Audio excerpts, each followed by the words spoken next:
जय हिंद एवरीवन। सो हम अपना चैप्टर 4 गए थे। चैप्टर 4 का ये हमारे पार्ट 3 ऑफ द कलर ही नहीं लिया, चलो ब्लू लेते हैं। ये हमारा चैप्टर 4 का पार्ट 3 है। सो हमने इससे पहले फर्स्ट और सेकंड ऑर्डर पढ़ा था। जिसे नहीं पता मैं बताता हूँ। ये फर्स्ट ऑर्डर में हमारा चर्च, क्लर्गी ये सब आता है। सेकंड ऑर्डर में हमारा नोबलमैन और थर्ड में पीजेंट्स। क्लर्गी और नोबलमैन के बारे में हमने फर्स्ट और सेकंड ऑर्डर में पिछली वीडियोस में कर लिया था। जिसने नहीं देखी हो जाके वीडियो देख सकते हो। और शुरू करने से पहले चैनल को लाइक और सब्सक्राइब कर दो। तो आगे हम बढ़ते हैं। तो यहाँ पे हमें दो कुछ टाइप के लोग मिलते हैं, जैसे कि फ्री पीजेंट्स और सर्व्स। इन दोनों में फर्क क्या होता है? फ्री पीजेंट के पास खुद की जमीनें भी होती है और वो जाके अपने लॉर्ड की जमीन पे भी खेती बाड़ी करते हैं। जो सर्व होते हैं उनका मतलब ही सर्व था और उनके पास खुद की जमीन नहीं होती, वो लॉर्ड की जमीन पे ही खेती बाड़ी करते हैं और जो लॉर्ड कहता वो किया करते थे। और पहले दूसरी चीज, ये जो सर्विसेज अगर फ्री पीजेंट दे रहा है या सर्व दे रहे वो फ्री नहीं, मतलब फ्री होती थी, फ्री ऑफ कॉस्ट होती थी। उन्हें जो लॉर्ड होते हैं उन्हें कोई भी पैसे देने की जरूरत नहीं पड़ती थी। जब बात करें फ्री पीजेंट्स की, वो क्या करते हैं? खुद की जमीन पे भी काम करते हैं और लॉर्ड की जमीन पे भी काम करते हैं। और free peasant military service provide करते हैं 40 दिन की, एक साल के अंदर 40 दिन की 365 डेज के अंदर। और 3 दिन एक हफ्ते में वो क्या करेंगे? लॉर्ड की जमीन पे काम करेंगे। बाकी 4 दिन अपनी जमीन पे काम किया जाएगा। अब जो 4 दिन अपनी जमीन पे काम किया उससे उनकी रोजी रोटी चल जाती है। 3 दिन उन्हें फ्री का सर्विस करनी पड़ती है क्योंकि लॉर्ड ही उनकी माई बाप है। ये जो सिस्टम बना था उसके अकॉर्डिंग इन्हें वर्क करना था। वही चीज बता रखी है। पीजेंट फैमिली वर सेट असाइड सर्टेन डेज। हफ्ते में कुछ दिन वो क्या कहते हैं? 3 बट ऑफ्टन मोर। क्या होता है कि हफ्ते में 3 या 3 से ज्यादा दिन भी कई बार लॉर्ड की जगह पे उन्हें काम करने को कह दिया जाता था। अब जब ये काम होता था ना, ये काम जरूरी नहीं है कि सिर्फ एग्रीकल्चर से रिलेटेड हो, ये काम कुछ भी हो सकता था। अब तुम कहोगे कुछ भी कैसे? जैसे कि गड्ढा खोदना हो गया, लकड़ी इकट्ठा करनी होगी, उसके बाद फेंसेस बनाने होगी, बाउंड्री बनानी होगी, रोड्स बनाने होंगे, बिल्डिंग्स बनानी होगी। ये सारा काम किससे? पीजेंट से करवाया जाता था। अब ऐसा नहीं है कि सिर्फ आदमी ही काम करते थे, उस टाइम पे औरत और बच्चे भी काम किया करते थे। जैसे कि सुई धागा वाला काम हो गया, कपड़े सीलना हो गया, कैंडल्स बनाना हो गया, वाइन प्रेस में वर्क करना होगा। ये सारे के सारे काम जो विमेन्स और चिल्ड्रंस को दिया जाता था। अब किंग क्या करता ना, एक टैक्स लगाता था किसके? पीजेंट्स के ऊपर। उससे हम क्या कहते? टैली। ठीक है, टैली टैक्स कहते थे, जिसे जो किंग किसे लगाता? पीजेंट्स के ऊपर। अभी टैक्स क्या था? मान लो कि जो पीजेंट ने जो भी एग्रीकल्चर प्रोडक्शन की अपनी लैंड पे, लॉर्ड की लैंड पे, अपनी लैंड पे, उसका कुछ हिस्सा उसे किंग को देना चाहिए, मतलब किंग को वो दे देता था। अभी जो टैक्स था इससे क्लर्जी और नोबलमैन फ्री थे। क्लर्जी और नोबलमैन को ये टैक्स नहीं देना पड़ता था। यहां तक बात समझ आ गई? चलो अब सर्व के ऊपर जब हम जाते हैं, सर्व कौन थे? सर्व जो थे ना वो लॉर्ड की जमीन पे ही रहते थे और लॉर्ड जो कहता वो काम किया करते। उसके बदले में लॉर्ड क्या प्रोवाइड करते? उन्हें कोई वेज प्रोवाइड नहीं करते। लॉर्ड उन्हें रूखी सूखी जो खाने को देता सर्व वो खा पी के अपना गुजारा करते थे और जो लॉर्ड कहता वो काम किया करते थे। लॉर्ड के पास इतना अधिकार भी नहीं था कि वो अपना गेहूं कहीं और जाके पिसा सके। लॉर्ड को बोला जाता कि वो अपने सर्व के पास इतना अधिकार नहीं था कि वो कहीं और जाके अपनी गेहूं ये सब पिसवा सके। जो सर्व होगा लॉर्ड की मिल में ही अपना गेहूं पिसवाएगा, उन्हीं की वहां से ब्रेड ये सब खरीदेगा, बनाएगा और फिर वाइन जो था उन्हीं के वहां से ही पिसवाएगा। ये सब उन्हीं की मर्जी, मतलब लॉर्ड की ही मिल से करवा सकता, कहीं और से नहीं। सर्व किससे शादी करेगा, क्या करेगा, कि कब शादी करेगा, क्या मोड ऑफ पेमेंट उसे मिलनी चाहिए, नहीं मिलनी चाहिए, सारा डिपेंड किस पे करता था? ये वहां के लॉर्ड के ऊपर, उस सर्व के लॉर्ड के ऊपर डिपेंड करता था। जब हम आ गया था इंग्लैंड के ऊपर, इंग्लैंड एक, चलो जो फ्यूडलिज्म था वो कहाँ डेवलप हुआ था? इंग्लैंड में डेवलप हुआ था। जो एंगल्स और सेक्शन थे वो सेंट्रल यूरोप में रहा करते थे। जो इंग्लैंड था ना उसका नाम कहाँ से था? एंगल लैंड से आया था। एंगल लैंड मतलब यहाँ पे एंगल्स लोग ज्यादा रहा करते। ये देखो एंगल्स, एंगल लैंड मतलब वो जहां पे एंगल्स रहा करते हैं। ये कब की बात हो रही है? 11वीं सेंचुरी में क्या होता? विलियम जो था ना, William the Duke of Normandy, उससे पहले आप एक मैप देखो। ये मैप दिख रहा है? एक मिनट क्लियर कर दूं, मैं जरा पढ़ा रहा था तो उसकी वजह से यही रह गया। हाँ, अब नॉर्मंडी का ये वाला हिस्सा, ये क्या है? आज के टाइम पे फ्रांस है। ठीक है, ये फ्रांस का हिस्सा है, गॉल वगैरह।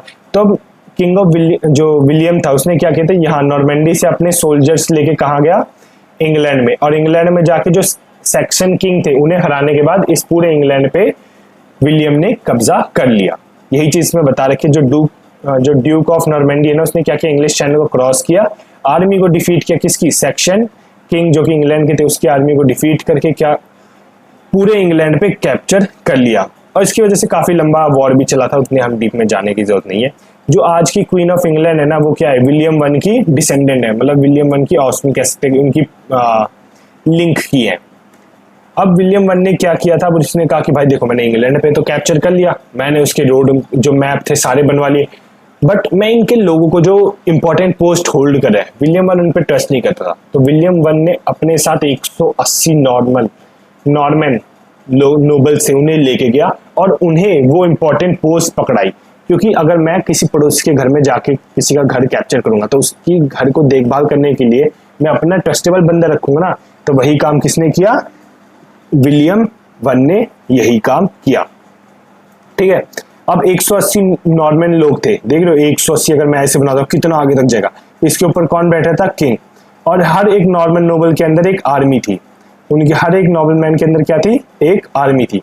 अब किंग को जब भी जरूरत पड़ती वो नॉर्मन को कहता था और नॉर्मन नॉबल्स क्या करते, ये आर्मी लेके किंग के पास पहुंच जाते थे। बट एक और ट्विस्ट था, मान लो किसी एक नोबल को क्या हुआ कि किसी XY किंगडम के राजा ने चैलेंज किया, तो ये जो नोबल है वो XY किंगडम के राजा से अपनी आर्मी लेके नहीं जा सकता, अपने एंटरटेनमेंट के लिए आर्मी को यूज नहीं कर सकता जब तक किंग ना बोले और किंग के एग्जिस्टेंस पे खतरा ना आए, तब तक जो नोबल्स है वो अपनी आर्मी को यूज नहीं कर सकते थे।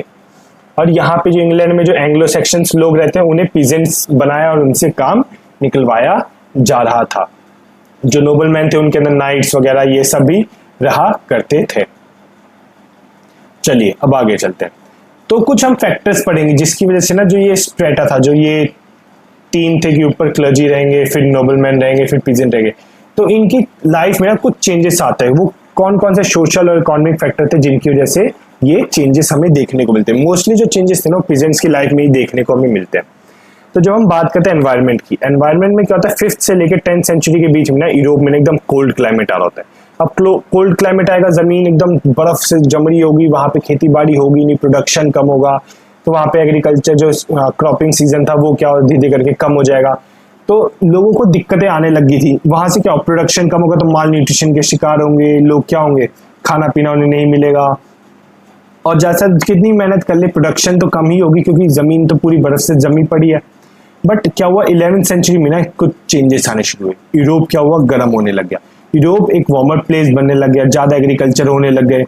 तो जब हम ये वार्म होने से पहले एक और चीज ध्यान रखना, जो ये लैंड थी ना, जब इस वाले ड्यूरेशन की बात कर रहा हूं मैं, 5th से 10th तक की बात कर रहा हूँ, 5th से 10th सेंचुरी तक की बात कर रहा हूँ, जो एग्रीकल्चर प्रोडक्शन की लैंड थी, मान लो एग्जाम्पल के लिए 10% थी, ठीक है, एग्रीकल्चर के लिए, और फॉरेस्ट यहाँ पे कितना था, 90%, टोटल फॉरेस्ट यहाँ पे 90% था, एग्जाम्पल के लिए बता रहा हूं मैं। ठीक है, तो एग्रीकल्चर के लिए लैंड 10% था और फॉरेस्ट लैंड यहाँ पे 90% था। तो जब प्रोडक्शन हो ही नहीं रही है, जबरदस्ती पीजेंट्स को लॉर्ड जो पीजेंट पे डाल जाए कि भाई काम कर काम कर काम कर काम कर, तो पीजेंट क्या होगा, एक टाइम पे फ्रस्ट्रेट हो गए, क्या यहाँ से भाग के फॉरेस्ट में घुस जा रहा था। अब फॉरेस्ट में घुसने के बाद नोबल मैन उसे कहाँ तक ढूंढेगा, ठीक है, फॉरेस्ट क्योंकि इतना वास्ट एरिया है, नोबल मैन उसे ढूंढ नहीं पाता, तो पीजेंट वहां पे अपना जो भी था एक टाइप से गुलामी से तो अच्छा था कि अपनी जिंदगी थोड़ा बहुत तकलीफों में जी ले। बट जैसी 11th सेंचुरी आता है, यूरोप क्या होता है, गर्म क्लाइमेट होने लग जाता है, यूरोप में एग्रीकल्चर लैंड जो है धीरे धीरे करके लाइक प्रोडक्टिव होने लग जाती है, वहां पे जो सॉइल है वो ज्यादा फर्टाइल होने लगता है क्योंकि वार्मर क्लाइमेट है, बारिश हो रही है, फिर अभी बर्फ हटी है, काफी टाइम तक एग्रीकल्चर नहीं हुआ, तो एक टाइप से वहां पे फर्टाइल सॉइल इमर्ज होने लगते, तो प्रोडक्शन धीरे धीरे करके क्या होने लग गया था, इंक्रीज होने लगे था, और आसानी से लोग वहां पे प्लॉक कर पा रहे थे। जब अब क्या हुआ कि जो एग्रीकल्चर फील्ड जो 10% थी ना वो बढ़ने लगी 20%, 30%। अब ये लैंड बढ़ेगी कैसे, ये लैंड बढ़ी थी फॉरेस्ट के एरिया को कैप्चर करके, कुछ एरिया उसका फॉरेस्ट का कैप्चर करके उस पर एग्रीकल्चर करने लगे, पेड़ पौधे कटने लग गए, फिर वुडन यूज होने लाइक लकड़ियां जो थी फॉरेस्ट की गायब होने लगी, तो ये सारी चीजें क्या हो रही, एग्रीकल्चर में बूम करने लगी।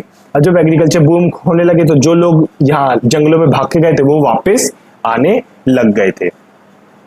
ये एनवायरनमेंट, ये पिजन की लाइफ में जो एनवायरनमेंट ने रोल दिखा था। फिर जब हम बात करें लैंड यूज की, लैंड यूज में ना कुछ एग्रीकल्चर टेक्नोलॉजीज जो थी ना वो काफी प्रिमिटिव थी, मतलब काफी पिछड़ी हुई हम कह सकते हैं। वहां पे वुडन प्लॉग यूज होता है, वुडन प्लॉग अब मिट्टी को ज्यादा गहरा खोद नहीं पाएगा, और जब ज्यादा गहरा खोद नहीं पाएगा तो वहां पे क्या होगा, जैसे ये लैंड की सॉइल, ये टॉप लेयर है, ठीक है, ये टॉप लेयर है और ये उसकी बीनीथ लेयर है, मतलब नीचे वाली लेयर। अब क्या हो रहा है, बीनीथ वाली लेयर को हमें ऊपर लाना पड़ेगा और टॉप सॉइल को नीचे ले जाना पड़ेगा, तभी जाके जो सॉइल होगी उसे ऑक्सीजन मिलेगा। तो ऑक्सीजन जब मिलेगा तो सॉइल में जो प्रोटीन, न्यूट्रिशन, ये सब अपने आप आएंगे, तो जिसकी वजह से प्रोडक्शन हाई होगा। बट जब वुडन प्लॉग है उसकी वजह से क्या हो रहा है, जो नेचुरल प्रोडक्टिविटी है सॉइल की धीरे धीरे करके कम होती जाती। कैसे? क्योंकि वुडन प्लॉग अच्छे से उस मिट्टी को खोद नहीं पाता। जब मिट्टी नहीं खोद पाएगा तो अच्छे से सॉइल जो है मिक्स नहीं हो पाएगी। जब सॉइल मिक्स नहीं हो पाएगी तो प्रोडक्शन होगा नहीं। अब जब वुडन प्लॉग का यूज हो रहा है, वुडन प्लॉग में क्या हो रहा था, लकड़ी की कोई, अगर आज भी मैं तुम्हें एक लकड़ी की कुछ प्लॉग दे दो, तुम्हें कहूँ जमीन खोदो, और एक बंदे को मैं आयरन प्लॉग दूं और कहूँ कि लो भाई तुम जमीन खोदो, कौन जल्दी काम करके दिखाएगा? जो आयरन प्लॉग वाला, क्योंकि आयरन जो है जमीन को अच्छे से खोद सकता है एज कम्पेयर टू वुड। तो अब यहाँ पे क्या होता है, वुड जो है काम, जो क्या कहते हैं, वुड जमीन को अच्छे से खोद नहीं पाता, तो ये क्या होता है, कि लेबर इंटेंसिव वर्क बन रहा था। ज्यादा से ज्यादा लोगों को इंडल्ज किया जाता है कि ज्यादा से ज्यादा अच्छे से खोदे और एग्रीकल्चर प्रोडक्शन को इंक्रीज करे। कई बार क्या हो रहा, और ये चीज हाथों से की जा रही थी, ठीक है, उस टाइम पे ट्रैक्टर फैक्ट्री तो होती नहीं थी, तो ये 4 साल में एक बार उन्हें खोदना पड़ रहा था, और इसकी वजह से लेबर का ज्यादा से ज्यादा काम हमें देखने को मिलता है इस टाइम पे। मतलब मजदूरी ज्यादा से ज्यादा उन्हें फोर्स किया जाता, ज्यादा खोदो, अच्छे से डीप खोदो, ये सब इस टाइम पे हमें देखने को मिलता है। फिर यहाँ पे क्रॉप रोटेशन एक बहुत बड़ा फैक्टर होता है। ये लैंड है, इसका फर्स्ट और सेकंड। अभी मान लो पूरी लैंड 100% प्रोडक्शन दे सकती है, 100 किलो गेहूं उगा सकती है, बट यहाँ पे क्या था कि फर्स्ट लैंड को यूज करते थे और सेकंड लैंड को खाली छोड़ देते, और जब खाली सेकंड लैंड को यूज करते तो फर्स्ट लैंड खाली छोड़ देते। क्यों? क्योंकि वो अपनी न्यूट्रिशन वापस रिगेन कर पाए। बट जब वो उस लैंड को खाली छोड़ देते ना, तो उन्हें एक चीज ध्यान नहीं दी कि ये लैंड न्यूट्रिशन वापस गेन करेगा कैसे, हमें कुछ ना कुछ तो करना पड़ेगा जिसकी वजह से लैंड जो है वापस अपनी न्यूट्रिशन गेन करने में मदद करे। तो ये चीज भी इफेक्टिव, उतनी इफेक्टिव नहीं थी। हम यहाँ पे देखते कि जब एक हिस्सा लैंड का क्या हो रहा था, ऑटम में उसे बीज बो दिए जाते कि वहां पे विंटर क्रॉप उग सके, तब तक दूसरे लैंड को खाली छोड़ा जाता। जब दूसरे लैंड पे एग्रीकल्चर हो रहा था तब पहले वाले लैंड को खाली छोड़ दिया जाता। अब कोई ऐसी चीज नहीं होती जिसकी वजह से फर्स्ट, मतलब कि लैंड वापस अपनी न्यूट्रिशन गेन कर पाए। तो धीरे धीरे करके सॉइल क्या होता है, डिटेरॉइड, धीरे धीरे करके सॉइल क्या होता है, खराब होते जाता। जब खराब होगा तो वहाँ प्रोडक्शन नहीं होगी, तो वहाँ पे माल न्यूट्रिशन आएगा, फेमाइन आएगा, यहाँ पे लोगों को खाने के लिए नहीं होगा और उनकी लाइफ और मुश्किल बनती चली जाएगी। अब जब इतनी प्रोडक्शन, एग्रीकल्चर नहीं हो रहा, जैसे लॉर्ड है उसे 100 रुपए हर साल के मिल लेते, बट अब उसे 60 रुपए मिल रहे, तो उसका तो 40 का नुकसान हो रहा है ना। तो लॉर्ड क्या कहेगा पीजेंट को, अब उसे ये अपनी इनकम को ज्यादा से ज्यादा करना है, तो उसने क्या किया, मेरी जमीन पे आके ज्यादा से ज्यादा काम करो। पीजेंट को जबरदस्ती, पहले ये था कि हफ्ते 7 में से 3 दिन वो आके क्या करेगा, लॉर्ड की जमीन पे काम करेगा। लॉर्ड ने कहा ये सिस्टम अब हो गया पुराना, अब मुझे चाहिए 7 में से 7 दिन आके तुम मेरी एग्रीकल्चर फील्ड पे काम करो। तो पीजेंट्स कहेंगे अरे पागल हो गया भाई, मैं खुद की जमीन पे 4 दिन काम करूं हफ्ते में, तुम्हारी जमीन पे आगे 7 में 7 दिन कैसे काम कर सकता हूँ। तो जो पीजेंट्स थे वो क्या कहते, इन चीजों को अवॉइड करे थे। जो अनपेड सर्विसेज थी उन्हें भी अवॉइड कर दे कि नहीं भाई हम तो अपनी जमीन पे काम करेंगे, तुम हमें कितना ही बुला लो हम आएंगे ही नहीं तुम्हारी जमीन पे काम करने की। खुद की जमीन पे हम ऐसे एग्रीकल्चर हो नहीं रहा, तुम्हारी जमीन पे आगे हम कैसे एग्रीकल्चर करें। ये चीज हमें देखने को मिलती है। अब लॉर्ड क्या कर रहा था, इस चीज का बदला कैसे लेगा। उसने कहा जो ये फॉरेस्ट लैंड है ना, ये मेरी प्राइवेट प्रॉपर्टी है, और अगर तुम्हें यहाँ पे पिजेंट्स अगर यहाँ पे पैस्चर कराने आएंगे, किसी जानवर को घास फूस खिलाने आएंगे, तो उन्हें लॉर्ड को टैक्स देना पड़ेगा। पिजेंट्स फिर इस बात पे गुस्सा हो गए। ये चीजें जो थी ना, कॉन्फ्लिक्ट का एक एरिया बनती चली गई थी पिजेंट्स और नोबलमैन के बीच में। फिर कुछ नई टेक्नोलॉजीज आई जिसने इन चीजों को चेंज करने की कोशिश की। नई टेक्नोलॉजी जो 11th सेंचुरी में आई, पहला क्या था, वुडन प्लॉग को चेंज करके आयरन टिप्ड प्लॉग में कन्वर्ट किया। वुडन प्लॉग जमीन को अच्छे से नहीं खोद पाती, आयरन प्लॉग उन्हें जमीन को और अच्छे से खोद पाता था, जिसकी वजह से सॉइल अच्छे से मिक्स हो पाती, तो एग्रीकल्चर प्रोडक्शन भी इंक्रीज होता हुआ हमें देखने को मिलता है। ये पहला था। दूसरा हम देखते हैं कि जो क्या कहते हैं, इंप्रूवमेंट ऑफ शोल्डर हार्डनेस। जो ये जानवर थे ना, पहले क्या था कि ये जानवर की गर्दन है, तो गर्दन में बांध के क्या होता है, एक आयरन या फिर वुडन प्लॉग को ऐसे, या ऐसे 4 पैर हो गए यहाँ पे, ठीक है, तो जानवर की गर्दन में बांध के उस प्लॉग को खोदा जाता, जिसकी वजह से क्या होता है, जानवर अगर ज्यादा जोर लगाएगा तो उसकी गर्दन में चोट आएगी, इंजरी के चांसेस बढ़ जाएंगे। तो अब यहाँ पे एक डेवलपमेंट हुई जिससे हम कहते हैं शोल्डर हार्नेस की। शोल्डर हार्नेस क्या था, अब मान लो ये जानवर की गर्दन है और यहाँ पे गर्दन के बाद एक हम्प आता है, तुमने देखा होगा बैल में या फिर गायों में भी, ठीक है। तो क्या था, यहाँ पे एक वुडन प्लॉग सा, कुछ वुडन सा रखा जाएगा और वो कनेक्ट होगा किससे, प्लॉग से। अब यहाँ हम की वजह से क्या होगा, जानवर और ज्यादा जोर लगा पाएगा, जानवर की गर्दन में इंजरी नहीं होगी, तो इसकी वजह से भी प्रोडक्शन हमें हाई देखने को मिलता है। फिर यहाँ पे विंड पावर और वाटर पावर का भी इजाद किया गया। तब कहोगे विंड पावर और वाटर पावर कैसे, अगर ये थर्ड है, ठीक है। विंड पावर जैसे अगर तुमने किसी फील्ड में देखा ऐसे पंखे लगे हुए बड़े बड़े से, और वो पंखे चलते हैं, यहाँ पे मोटर होती है जो उन बैटरी को कनेक्ट करती है और फिर ये तुम्हारे घरों में इलेक्ट्रिसिटी प्रोवाइड करता है, विंड एनर्जी जो हम कहते हैं। तो ऐसे ही कुछ मिलता जुलता था, वहां पे मोटर ये सब तो होती नहीं थी। तो इन विंड में क्या होगा, एक लोहे का कुछ कनेक्ट होगा, पाइप वगैरह, और ये क्या होगी, एक घर होगा जिसमें माइन चल रही होगी। यहाँ से पाइप रोटेट होगा, घूमेगा और वहां से मशीन घूमेगी। अब मशीन घूमेगी तो यहाँ पे ग्रेप पीसना है, आटा पीसना है, ये सब यहाँ पे यूज किया जाता। Same case of water. अब वाटर में क्या होता है कि यहाँ पे पानी जो है फ्लो कर रहा होगा और ये उस व्हील को घुमाएगा। व्हील को घुमाने से क्या होगा, व्हील घूमेगा तो वहां पे पाइप कनेक्ट होगा मिल से, और मिल में आटा, ग्रेप्स ये सब पीसा जाएगा। मिलिंग कॉर्न या प्रेसिंग ग्रेप्स ये सब हमें देखने को मिलता है। और यहाँ पे 2/3 फील्ड के बदले 3 फील्ड यूज किया गया था। 2/3 मतलब जैसे मैंने बताया था, ये लैंड है, यहाँ पे फर्स्ट और सेकंड, पहले वाले में यूज हो रहा है तो सेकंड वाला यूज नहीं होगा, सेकंड वाला यूज हो रहा है तो फर्स्ट वाला यूज नहीं होगा। अब यहाँ पे प्रोडक्शन कितनी होगी, 50% ही प्रोडक्शन होगी ना इस वाले में, बट इनने एक नया तरीका निकाला, फर्स्ट सेकंड थर्ड। इन्हें कहा पहले और दूसरे में जब प्रोडक्शन हो रही होगी ना, तीसरे में नहीं होगी, जब दूसरे और तीसरे में होगी तो पहले वाले में नहीं होगी, और जब तीसरे और पहले वाले में होगी तब सेकंड वाले में प्रोडक्शन नहीं हो रही होगी। तो एक साल में लैंड का कितना 66% यूज करें, 66% यूज करने से इनका क्या होगा कि इनका जो प्रोडक्शन है वो 50 के कंपैरिजन में तो हाई होगा, और एक साल के लिए पूरा कंप्लीटली थर्ड लैंड को ये छोड़ दे रहे हैं। ये चीज हमने देखने को मिली थी।